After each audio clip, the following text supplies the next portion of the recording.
Ngayong araw pala mga paps, turuan ko kayo paano mag-change oil ng Toyota Vios. Dali na mag-change oil yan. So gagamitin natin ngayon ito, galing sa Toyota, yung Toyota Motor Oil. 5,000 ang ano yan, interval yan. Pag fully synthetic, 10,000. Pero nung tumawag ako sa kasa, wala silang semi-synthetic. Pero parang nire-recommend nila na ito sa 5,000 na rin. Sunod ito, oil filter. Yan. So simulan na natin mga paps. Yan mga paps, ang gagamitin natin sa change oil natin. Yung jack. Siyempre oil filter. Engine oil ng Toyota. Jack stand para hindi tayo bagsakan, safe tayo. Tools, gloves, embudo ito para pag magsasali tayo ng oil. Saka oil filter remover ito para matanggal natin yung oil filter natin. Iba gumagamit ng chain pero okay na to. Siyempre basahan, tapos batya. Para dito natin i-drain yung langis. Kung wala nga pala kayong jack stand, yung ginagawa yung iba, kumukuha ng kalang sa pinapatong yung kalang sa gulong, nalagyan ng kahoy para in case na bumigay yung yung jack, safe sila, hindi silang babagsakan ng sakyan. Simulan natin ito mga paps.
Ayan pa ang setup ko, yan, dalawang jack sa gilid, jack stand.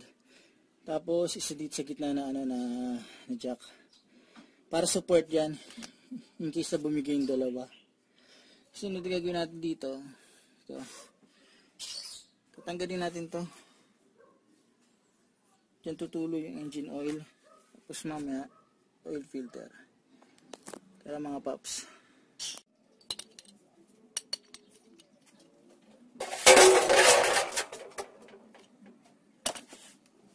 Paps, gamit tayo ng 14. Yan.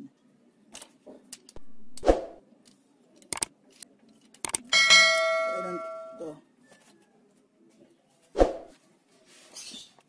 Lubagan muna natin ito mga paps. Ito lulubagan lang natin.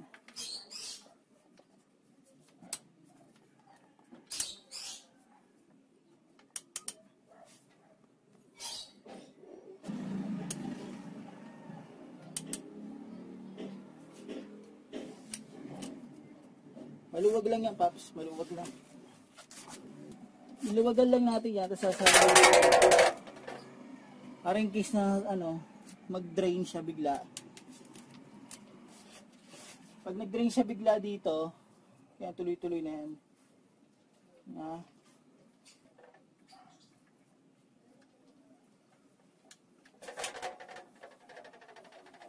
Yan, dinrain ko na siya mga paps. Ayan, grabe.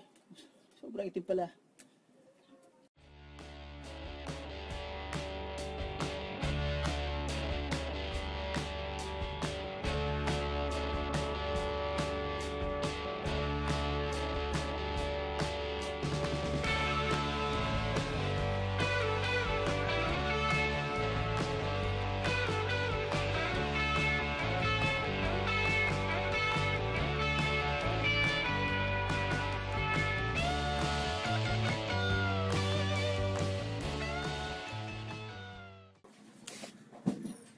Kaya mga paps, pansinin nyo, okay na yung aning yan, tulo niyan. Gagawin natin, pupunasan natin yan. Nasa natin yung pinag-anohan yan. Tapos, lalagay natin to. Itong drain plug. Babalik natin siya.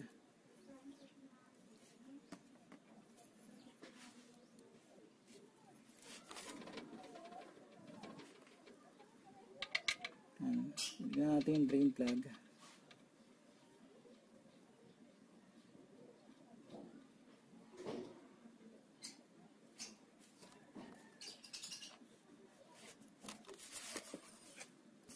Sipitan natin.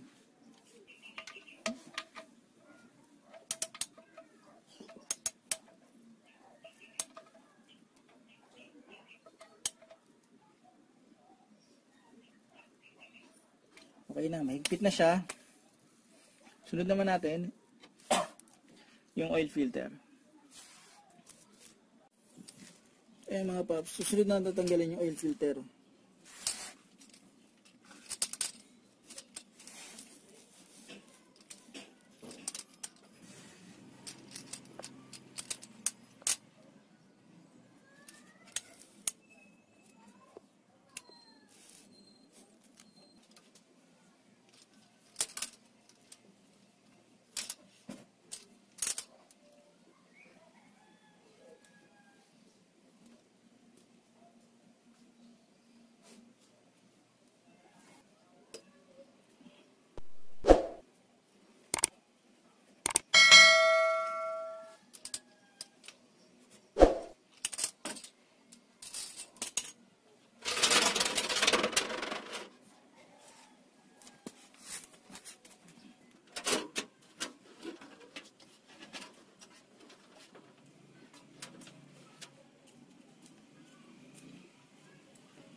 Medyo malinis na siya. Mamaya may lalagay na natin yung oil filter dyan.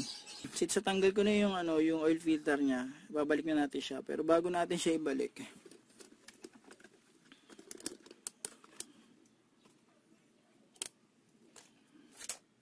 ito yung oil filter natin. So, lalagyan natin to ng oil, itong gilid. Yan. Lagyan natin siya dyan. Patay dito.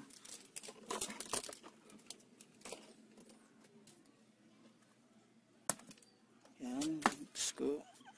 Walan tayo ng konti. Konti lang.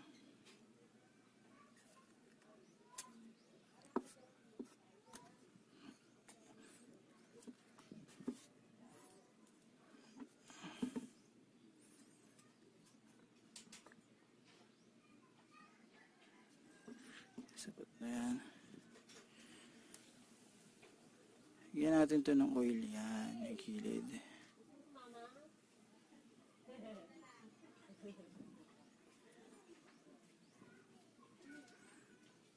Kunti lang yan, sa gilid lang.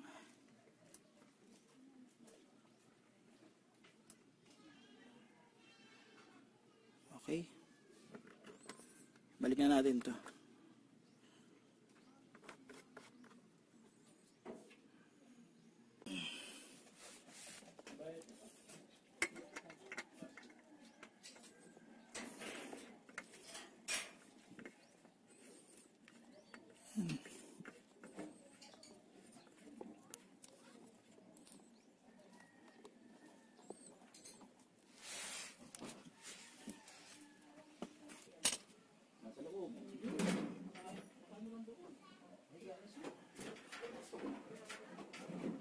So, ipitan ko na siya, okay na siya.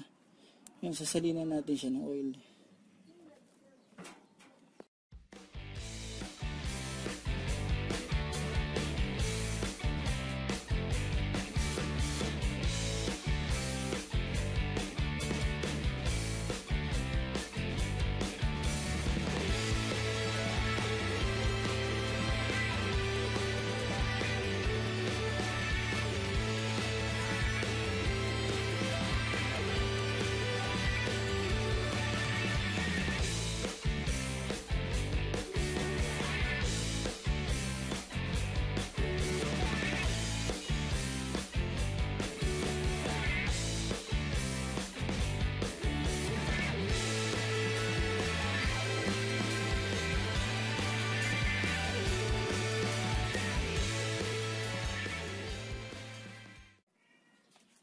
paglalagay ng oil, gamit tayo nito yung embudo. At gugupit lang kayo ng coke o kung ano man na mineral water. Gupitin nyo lang na ganyan para may pagsasalinan tayo.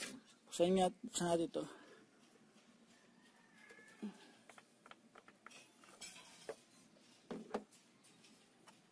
Diyan.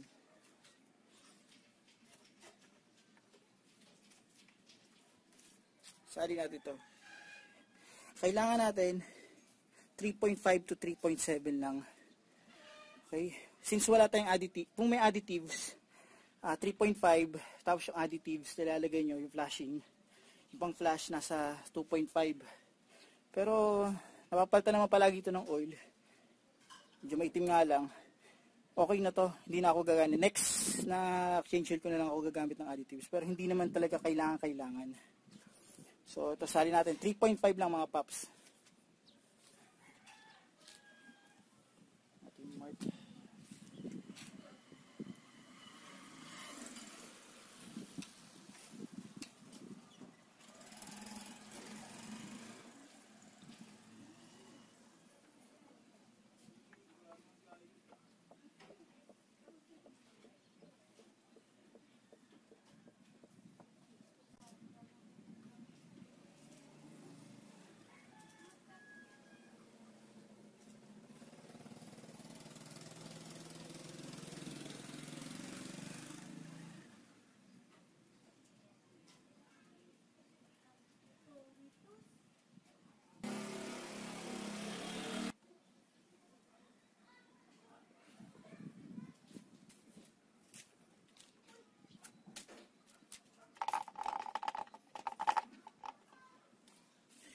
Yan.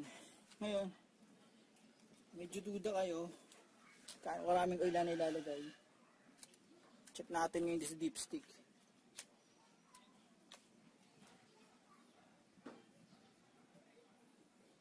Gano'ng karami.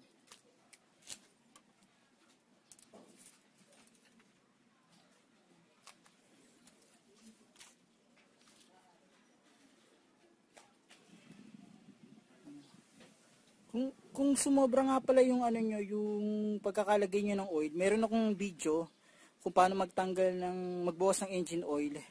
Hindi na kailangang i-ano sa drain plug, tanggalin yung drain plug para i-drain. Meron ako separate video, panoorin nyo na lang. Pwede nyo gawin nyo, madali lang. So, konti pa.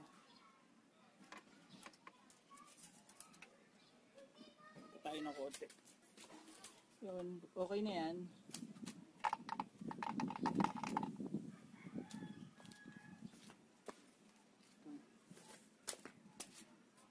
Panyo na to.